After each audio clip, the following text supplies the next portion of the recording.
This is Portugal's eastern frontier, a landscape of granite, steep hills and long views, where defence once mattered more than comfort. And up here, perched among the rocks, Monsanto still feels like a place built to watch the horizon. Over one weekend we followed a small chain of strongholds in Beira, Baixa, Monsanto, Idanha-a-Velha, Idanha-a-Nova and Castelo Branco, to understand how the Knights Templar helped secure territory that, in medieval times, wasn't a neat border at all, but a shifting frontier.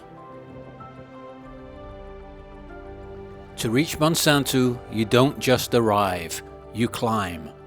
The modern road gets you close, but the village itself still makes you earn it, step by step, between boulders and narrow lanes. And that effort is part of the story, because Monsanto's strength has always been the same: height, stone, and visibility. In the 12th century, after Christian forces pushed the Tagus line north, this region became a defensive problem that needed solving. A line of fortresses began to take shape, not just to hold ground, but to slow incursions and protect routes. Monsanto became one of those key points. It was fortified in the second half of the 1100s, building on earlier defences that had existed here before. And what's striking is how the village and the landscape merge. Here, the rocks aren't just scenery. They're walls, roofs, and foundations. Granite doesn't simply surround Monsanto, it is Monsanto.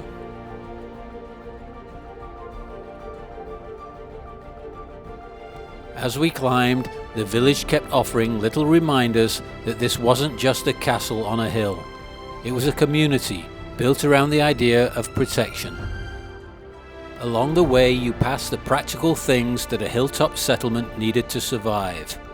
Water points, small chapels, and old routes out through gates that once defined where the village ended and the outside world began.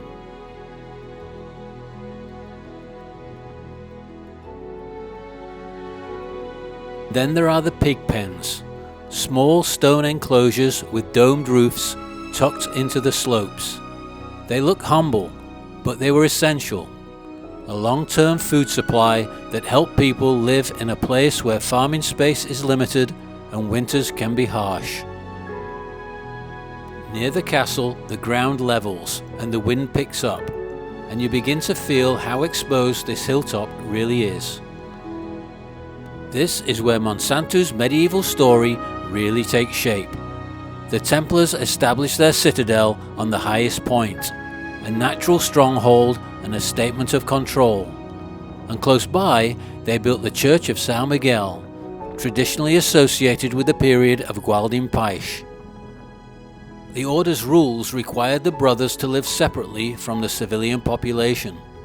So rather than the village growing inside the citadel, the first settlement formed lower down, gathered around São Miguel in a more sheltered pocket beneath the fortress. And the rock itself keeps the memory. In the granite you can still find burial sites cut into the stone. Simple, direct traces of the community that lived in the shadow of the Templar stronghold.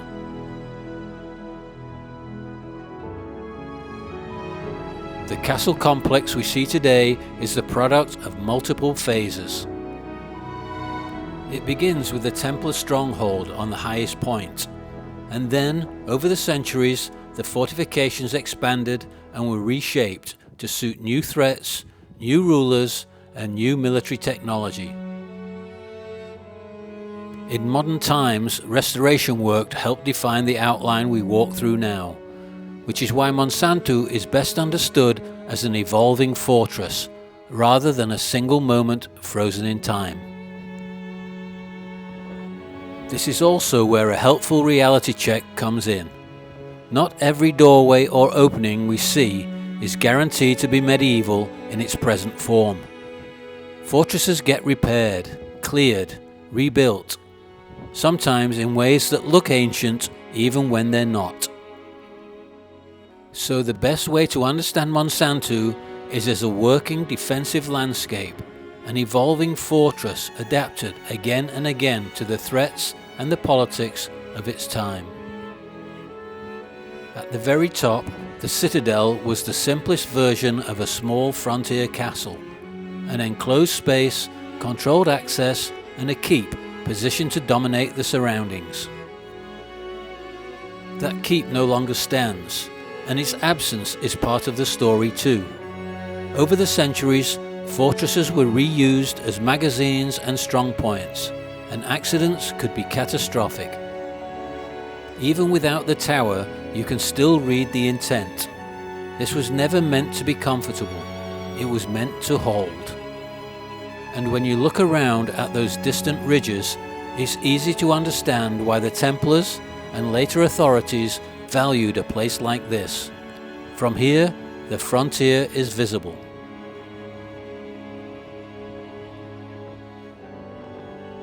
With the light dropping, Monsanto becomes even more dramatic.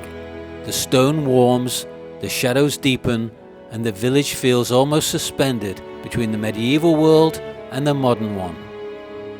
But the frontier story doesn't end on this hill. The next day we headed to a place that shows the same defensive logic layered on top of something far older. Idanha-a-Velha feels different immediately. It's quieter, flatter, and more archaeological. A place where the stones don't just tell one story, but many. Here, fortifications reach back into late antiquity. Walls were built to enclose a reduced urban area, defensive work that literally reshaped the footprint of the town. And the construction itself hints at continuity. Reused stone, older fragments, bits of a Roman world repurposed into later defenses. When you walk through a gate like this, you're not stepping into a single period, you're stepping into a timeline. And then you reach the centerpiece, a Templar castle site planted right on top of a Roman forum. And what remains most visibly today is its keep, with the steps and platform of a Roman temple still visible at its base. It's hard to imagine a clearer symbol of how frontiers work. When power shifts, you don't always start from scratch. You build on what came before. You take the strongest place and you claim it. Even small details echo the defensive mindset. A high entrance, controlled access, and a keep that's as much statement as structure. Nearby, the cathedral adds another layer again. In the Suevic and Visigothic period, this was an important religious centre, and yet the building's deeper origins are still debated. That uncertainty is part of what makes Idanha-a-Velha fascinating. Some places give you a clean narrative. This one gives you a puzzle. And the frontier was always full of puzzles like that. Cultures overlapping, architecture recycled, identities rewritten. Down by the river, the landscape becomes practical again. Crossings, old routes, and evidence that people kept moving through this area long after the Roman era. Some features are hard to pin to a single date because they were rebuilt and reused across centuries, but the function is clear. This was a place of movement, and movement is the lifeblood of any frontier. Idanha-a-Nova is a short stop, but it earns its place in the route. There isn't much left of the old castle today, but the location tells you everything. A high point with sweeping views, chosen to watch approaches and signal presence in a contested landscape. Tradition links the fortification of this area to the Knights Templar, and later to the Order of Christ, even if the stonework itself is now modest. From up here you can see why the frontier was never about a single fortress. It was a system, a chain of watchpoints and strongholds, each covering the next. Castelo Branco rounds out the route in a different way. Here the story shifts from frontier stronghold to town. The castle itself is associated with the period when the Templars helped organize and defend this territory, and even though the remains are modest, the vantage point still makes sense. A fortified anchor above the slope, around which streets and neighborhoods could grow.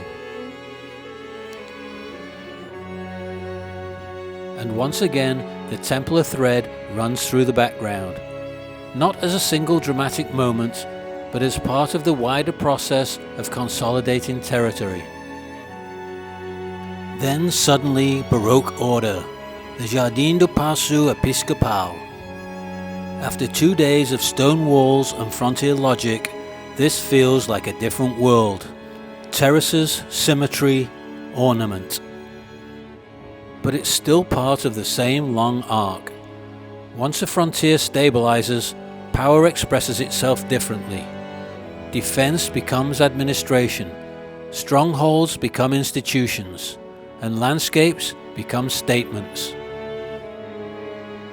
And just when we thought the day was over, we stumbled across another Templar connection, a former public granary linked to the Order of Christ. It's a small detail, but it's a powerful one. After the Templars were suppressed, their role in Portugal didn't simply vanish. It was reshaped and continued under the Order of Christ. So that was our weekend on Portugal's eastern frontier. Monsanto, towering above the landscape. Idanha-a-Velha, layered on Roman foundations. Idanha-a-Nova, highlighting the geography. And Castelo Branco, showing what happens when a fortified place grows into a town. In the Middle Ages, this wasn't a fixed border. It was a shifting frontier. And these stones are what remain of the people who built, held, and lived within it.